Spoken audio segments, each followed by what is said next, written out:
Reset device. Power cycle. There are multiple ways to reset your device if you're experiencing issues. The first is to perform a power cycle. To turn the device off, press and hold the Home+Back buttons on the right side of the device. Select Power Off. The device will take a moment to power off.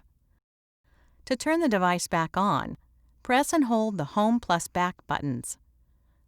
The device will take a moment to power on. Factory reset. If a power cycle doesn't resolve the issue, you can perform a factory reset. A factory data reset will revert the device back to factory settings.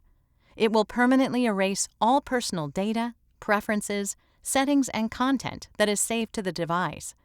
It is recommended that you save, back up important data before proceeding. To perform a factory data reset, from the clock screen, press the Home button. Navigate to and select Settings. Scroll to and select General. Scroll to and select Reset. Select Next.